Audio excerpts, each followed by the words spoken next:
Au nom du Père et du Fils et du Saint-Esprit. Amen. J'aime bien citer une parole de Saint Curé d'Ars, berger et roi. Saint Curé d'Ars raconte, on demandait à un berger qui il était. Quelle question? Je suis roi. Sur qui vous régnez-vous? Sur mes sujets, sur mes citoyens. À ce point-là, vous avez beaucoup, bien sûr. Et quels sont vos sujets? Mes sujets sont mes penchants mauvais. Je les dirige. Mes sujets, c'est ma colère, c'est ma jalousie, c'est mes problèmes, c'est ma haine.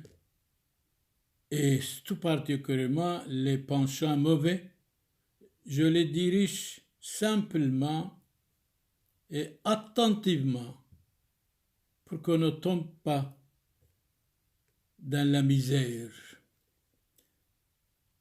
et dans les mauvaises affections. Aujourd'hui,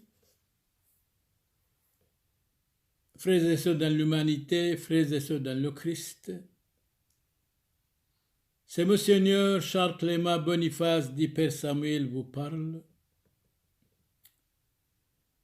Je prie pour vous tous, qui que vous soyez croyants ou pas, bonheur, santé, réussite, pour que vous ne tombiez jamais malade, et nous prions en même temps pour la guérison de tous les malades. J'ai regardé dans le petit Robert, qu'est-ce que c'est affection? Affection accompagnée de plaisir et de douleur. Émotion, passion, sentiment, attachement, tendresse, amour, haine, affection paternelle, affection filiale, mais le contraire, c'est aversion, c'est l'hostilité, c'est l'indifférence, c'est la haine. Nous devons détester la haine. Comme disait Jean Cocteau, je hais que la haine. Mais alors, en regardant, en consultant le dictionnaire de l'Académie française, tome 1er, il nous explique qu'est-ce que c'est l'affection. Nom féminin, sentiment qui fait qu'on aime, qu'on préfère quelque personne, qu'on se plaît à quelque chose, qu'on s'y porte avec ardeur. Par exemple, tendre affection, affection paternelle, croire de l'affection pour quelqu'un, etc., etc. Mais alors, Saint Augustin, qu'est-ce qu'il dit? Je vous écoute. L'affection est une inclination spontanée et douce de l'âme vers quelqu'un. Tiens, de l'âme. Jésus dit, si vous gagnez le monde entier, si vous perdez votre âme, vous avez tout perdu. Platon intervient. Allez, on vous écoute. L'âme est un être immortel. Platon disait, pourtant, il vivait avant Jésus-Christ, 347. Donnons la parole encore à Saint Matthieu l'évangéliste, chapitre 16, verset 26. Jésus dit, que servirait à un homme de gagner le monde entier s'il perdait son âme? Vous avez raison. Toujours Jésus-Christ, vous avez raison. Encore Saint Augustin intervient, on écoute. Je crois que la demeure et la patrie de l'âme, c'est Dieu qui l'a créée. Y a-t-il un mort? L'âme, eh bien, l'âme est immortelle, disait Platon, le philosophe. L'âme souillée du péché est un arbre stérile qui mérite la hache, le feu, qui mérite d'être coupé et brûlé. Quand l'âme humaine s'asservit au sens, l'homme devient semblable à la bête. Eh bien, Saint Augustin, vous avez raison parce que vous êtes savant mondialement reconnu. On ne peut pas dire des choses contre vous. Saint Bonaventure ajoute et il dit, la mort de l'âme, qu'est-ce que c'est? C'est le péché. La vie de l'âme, c'est Jésus-Christ notre Seigneur. L'âme est une noble créature car elle est cité de Dieu. Alors Saint Bernard intervient, mort en 1153. La beauté de l'âme, qu'est-ce que c'est? C'est l'humilité, bien sûr. Vous devez être humble et simple, mais beaucoup d'entre nous, nous tous presque, nous sommes vaniteux, orgueilleux, même de temps en temps méchants, jaloux, curieux et curieuses. Oh, méfiez-nous de la curiosité diabolique. Les curieux demandent tout le temps où habitez-vous, combien vous gagnez, qu'est-ce que vous mangez, vous êtes loin d'ici. Allez, ne soyez pas curieux et curieux, s'il vous plaît, s'il vous plaît. Même si l'autre ne dit rien, vous le dérangez amèrement. Tiens, Jean-Jacques Rousseau intervient, est mort en 1778. Il n'y a pas d'humiliation pour l'humilité. Donc, quand nous sommes humbles, ce n'est pas une humiliation, c'est une sagesse, absolument. Il y a une affection qui procède de la chair humaine, une affection que la raison gouverne, une affection qui est fondée sur la sagesse. La première est agréable mais honteuse. La seconde est froide mais forte. La troisième est pleine d'onction et de douceur. C'est Saint Bernard nous explique, il y a une affection qui procède de la chair. C'est la première. Est aveugle mais honteuse.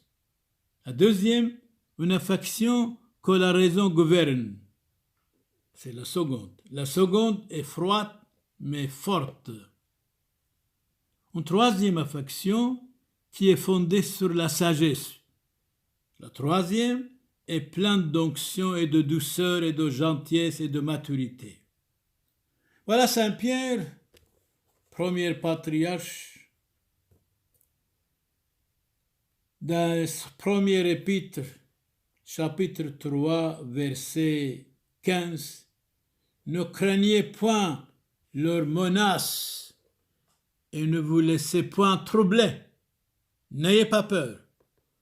Sanctifiez plutôt dans vos cœurs le Christ et le Seigneur. Et il ajoute, soyez toujours prêts à répondre pour votre défense à quiconque vous demandera raison de votre espérance.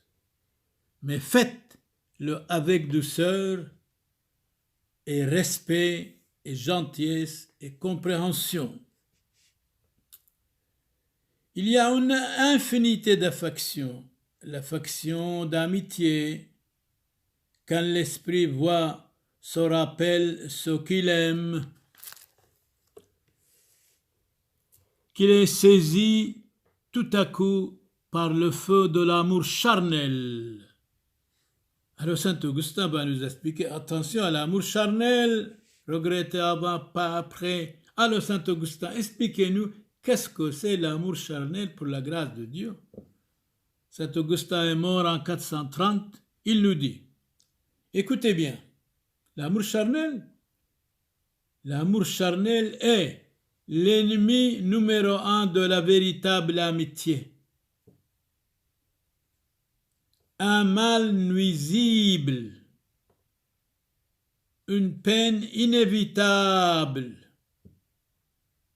un malheur qu'on désire délibérément, un danger domestique, un poids écrasant, un vase d'adultère. Méfions-nous de l'amour charnel. Goutte à goutte, l'eau creuse le rocher.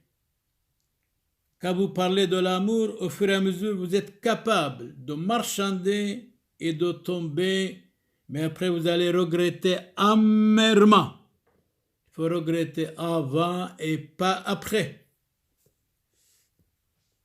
L'affection d'admiration quand l'âme contemple quelque chose de nouveau et d'admirable est plongée dans l'étonnement. Nous admirons ce qui est rare, disait Saint Augustin. Encore, il est savant, il parle tout le temps. Quoi de plus admirable parmi les miracles de Dieu que la résurrection des morts? Effectivement, vous avez raison. Tout ce qui est rare est bon. Mais saint Ambroise dit autre chose au sujet des vierges qui habitent dans la maison de chez leurs parents. Il est mort en 397, saint Ambroise. Il nous parle de la virginité. La virginité est une chose si admirable, si excellente, si extraordinaire, que les corrupteurs eux-mêmes l'admirent. Mais c'est trop tard. Ils regrettaient, mais c'est trop tard. Il faut regretter avant. L'affection de la félicitation, quand l'âme voyant quelque chose qui la charme et lui fait plaisir. Mais attention, 1 minute de plaisir amène 1000 douleurs. Plaisir, douleur, chagrin, amertume, regret, couchent dans le même lit. Attention. Se trouve comme inondé de joie. Mais attention, après la joie, il y a l'amertume, il y a le regret. Regrettez maintenant, avant et pas après. Gérard de Nerval intervient, il est mort en 1855. Le Dieu du monde, c'est le plaisir. Attention, pour 1 minute de plaisir, il y a 1000 douleurs encore. Le Dieu du monde, c'est l'argent. Attention, Judas Iscariote s'est suicidé à cause de l'argent. Jean Cocteau dit autrement, mort en 1963, à force de plaisir, notre bonheur s'abîme. Et il ajoute, je hais la haine. Je ne hais que la haine. Affection d'humilité quand l'âme, en considérant la faiblesse, réprime spontanément les mouvements de son orgueil. Alors Bossuet vite arrive. Voilà, avez-vous quelque chose? On vous écoute. De quelque superbe distinction que se flattent les hommes, ils sont tous une même origine. Sortis de la terre, vous êtes terre, vous allez retourner à la terre. Et cette origine est tellement petite, misérable, mortelle, passagère. L'affection de chagrin, quand l'âme, réfléchissant sur ses malheurs, tombe dans une sorte de maladie et d'infirmité. C'est Hugo Saint-Victor qui dit ça. Mais qui est ce Hugo Saint-Victor? Hugo Saint-Victor, chanoine régulier de Saint-Augustin, philosophe, théologien, auteur mystique du Moyen-Âge, né en Allemagne, mort en France en 1141. Il est considéré par ses contemporains le nouvel Saint-Augustin. Félicitations! Qu'est-ce que vous avez dit? Répétez, Hugo Saint-Victor. L'affection de chagrin quand l'âme, réfléchissant sur ses malheurs, tombe dans une sorte de malaise, d'infirmité.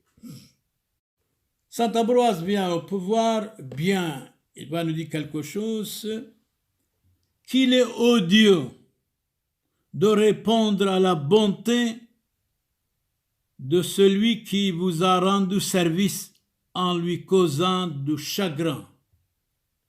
C'est odieux, c'est regrettable quand on fait charité à quelqu'un ou quand on rend un service à quelqu'un, après malheureusement il devient ennemi, il devient votre ennemi numéro un.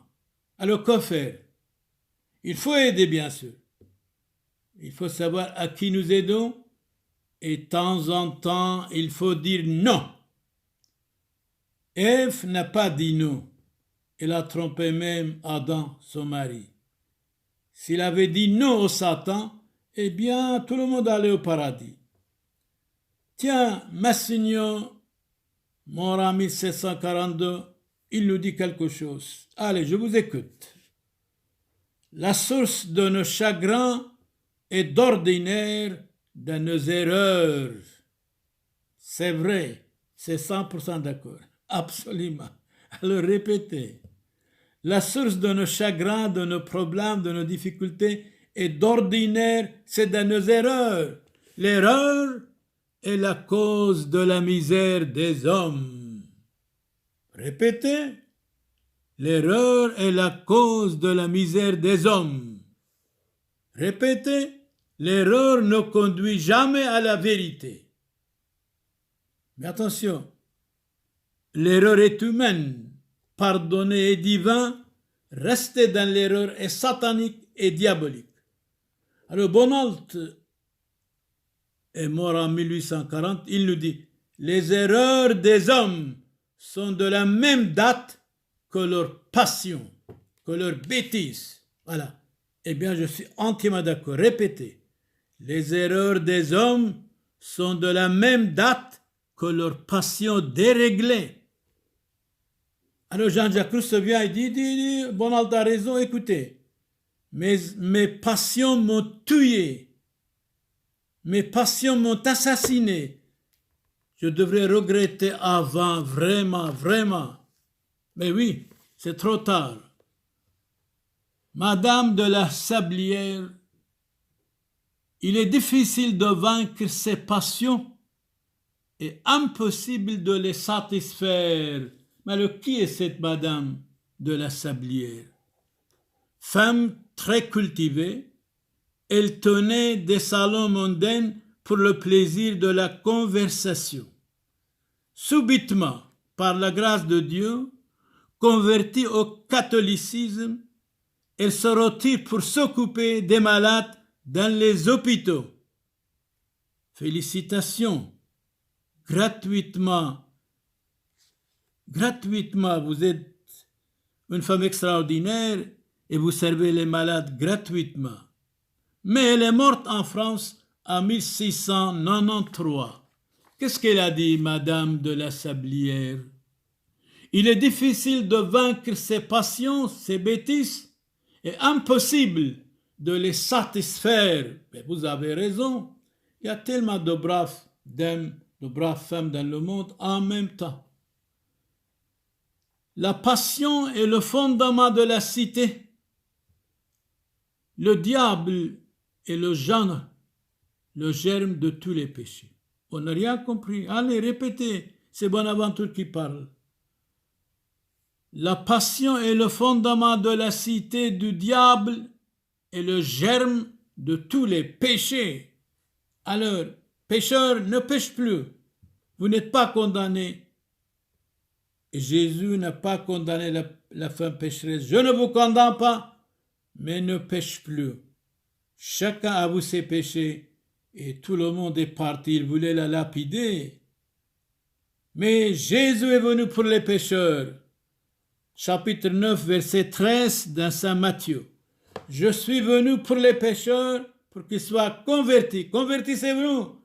Convertissez-nous. Je n'ai rien qui puisse. Qui dit ça? C'est Cicéron, mort en 43 avant Jésus-Christ. Il n'y a rien qui puisse pousser au mal aussi aisément qu'un amour honteux et une passion déréglée et satanique. Alors Saint Jérôme vient immédiatement au pouvoir, il nous parle encore de l'amour charnel. Saint Jérôme, une inquiétude continuelle, un combat incessant, un dommage quotidien. L'amour charnel.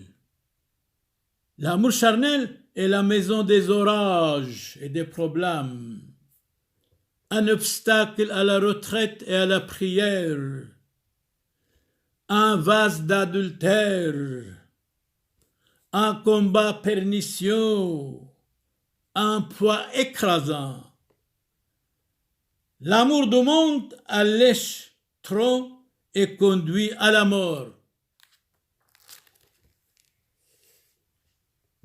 Le pape Léon Ier, mort en 461, que nul ne puisse épouser une femme qu'il a auparavant illégalement couché avec elle, commis l'adultère avec elle. Eh bien, votre sainteté, Léon le Grand, vous êtes mort en 461 et vous avez dit un jour quelque chose d'extraordinaire. En chassant Attila, vous avez empêché pour que Rome ne soit pas attaqué, démolir. Et vous avez dit, un homme qui défend son peuple n'est pas mort, il est toujours vivant. C'est formidable cette phrase. Origène, mort en 253, vous avez commis un adultère et vous avez reçu l'empreinte du démon. Convertissez-vous. Chassez de vous tout ce qui est ridicule et absurde et regrettable.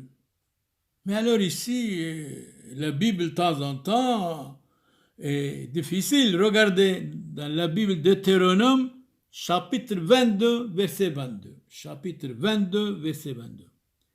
Si un homme dort avec la femme d'un autre, l'un et l'autre mourront, l'homme et la femme adultère. C'est très dur, bien sûr. Eh bien, si c'était maintenant, beaucoup d'hommes, de femmes mourraient vraiment, seraient décapités. C'est la Bible qui parle Deutéronome, chapitre 22, verset 22. Si un homme dort avec la femme d'un autre, l'un et l'autre mourront, l'homme et la femme adultère. Chapitre 22, verset 22, dans la Bible au Deutéronome.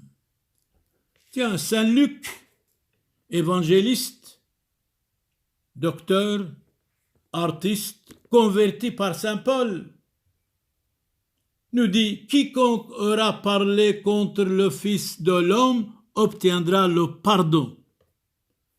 C'est vrai, Jésus est tolérant. Même si on insulte, il deviendra le pardon, il recevra le pardon, mais de quel droit insulter le Christ, le Fils de l'homme?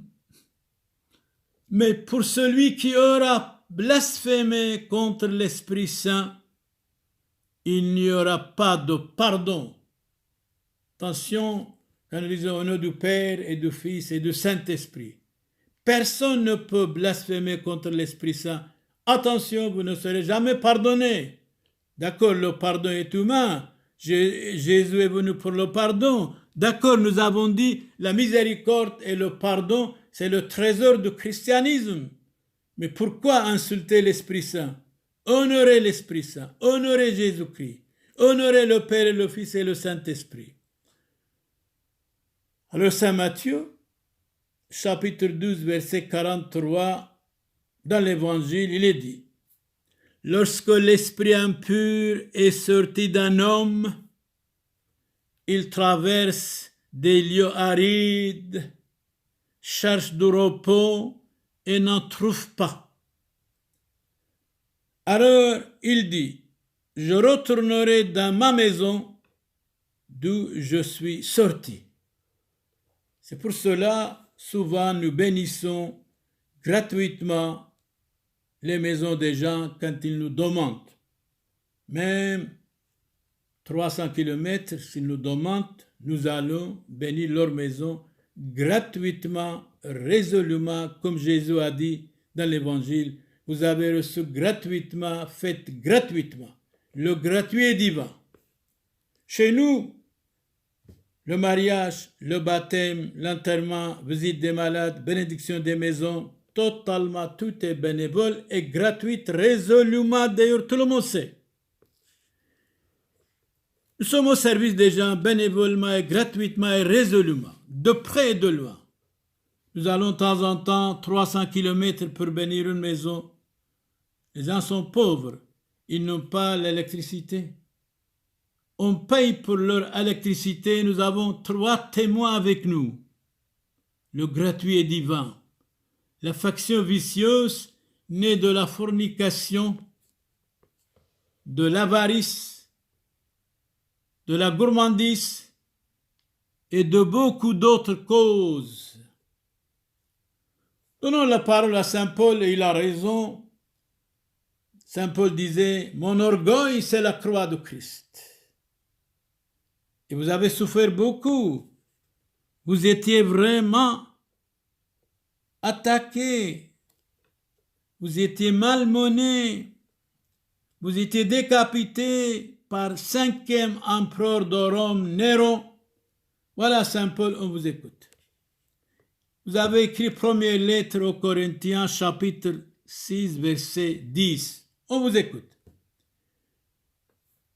On vous écoute vraiment attentivement. Allez, ne vous y trompez pas, Saint Paul nous dit. Ni les fornicateurs, ni les adultères ne posséderont le royaume de Dieu. Mais moi je dis, convertissez-vous, vous allez entrer dans le royaume de Dieu. Pourquoi pas? Dieu est miséricordieux. Vous êtes croyant ou incroyant, quand vous êtes converti, Dieu vous aime, qui que vous soyez. Et votre place certainement va être le paradis. Jésus est venu pour le pardon, pour les pécheurs. Pécheurs, convertissez-vous. Je suis venu pour vous. Chapitre 9, verset 13, Saint Matthieu. Ni les fornicateurs, ni les adultères ne posséderont le royaume de Dieu. Celui qui se livre à la fornication est possédé par le démon. Tiens, Saint Thomas d'Aquin intervient vite. On vous donne la parole. Il est mort en 1274. La faction charnelle est comme une muraille entre Dieu et l'homme. De même qu'une prière pure, sanctifiée, illumine, réjouit, fortifie, remplit d'onction. De même, l'affection charnelle est impure, souille l'âme, mais la prière purifie l'âme. Nous voulons vous écouter Saint Thomas d'Aquin de nouveau. L'affection charnelle est comme une muraille entre Dieu et l'âme. De même qu'une prière pure, sanctifiée, illumine, réjouit, fortifie, remplit d'onction. De même, l'affection charnelle est impure et souille l'âme et l'être humain. Saint Bonaventure intervient vite, on vous écoute. Celui qui prie doit crier comme un enfant. Tous les enfants doivent être bien éduqués, bien catéchisés, bien formés, bien instruits. Et les enfants, bien sûr, doivent avoir des parents modèles et des enfants doivent écouter leurs parents. Pourquoi pas? La famille est la base de la société, nous avons dit. Celui qui prie doit crier comme un enfant qui commande la mamelle, comme un petit chien quand il se sent frappé, comme un peuple quand il est en péril. Alors l'évangile arrive, Saint Matthieu arrive, j'ai quelque chose à vous dire, on vous écoute. Saint Matthieu chapitre 26, verset 41. On vous écoute. Veillez et priez. C'est vrai, il faut prier. Priez de ne pas entrer dans les tentations. Veillez et priez, afin de ne pas entrer en tentation. L'esprit est bien disposé, mais la chair est faible et misérable. Les tentations, ne pas marchander, attention. Si vous marchandez, vous tombez absolument. Et après, vous allez regretter amèrement. Soyez quelqu'un solide dans la vie et pas quelque chose. Saint Antoine de Padoue, Saint Antoine du désert, il est mort en 356. L'affection des femmes pour les hommes vertueux, quoiqu'elles soient saintes, dégénère facilement en affection charnelle à cause de la fragilité de la nature humaine.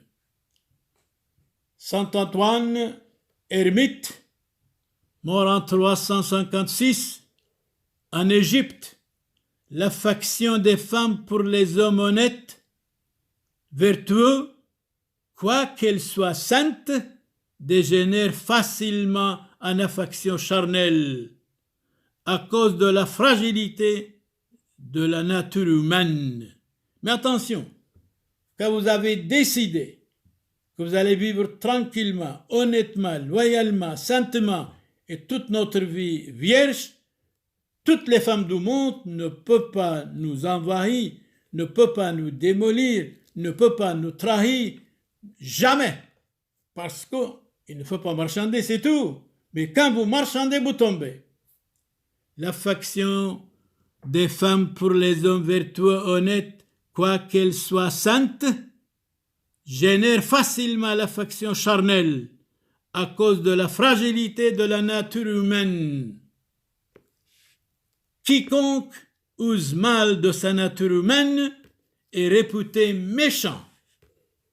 Quiconque use mal de sa nature humaine est réputé méchant. Le méchant est animé de la haine du bien de ses semblables. C'est vrai. Le méchant est animé de la haine du bien de ses semblables. C'est regrettable d'avoir la haine. Une affection qui n'est pas soumise à la raison n'est qu'une inclination bestiale des animaux qui penche vers tout ce qui est mal. Oui, une affection qui n'est pas soumise à la raison n'est qu'une inclination bestiale qui penche vers tout ce qui est mal. Affection infidèle, instable, mêlée aux amours impurs et poison de l'amour spirituel. Voilà Saint Cyprien, décapité dans le Maghreb, mort, disons décapité 258. Il nous parle de l'impureté. L'impureté est la rage pernicieuse des passions. La rage pernicieuse des passions. La honte du genre humain. Votre impureté exécrable, vos souilles sont détestables. Votre impureté exécrable, vos souilles sont détestables. C'est vrai. Le combat spirituel et chrétien veut que nous étouffions en nous, quoi?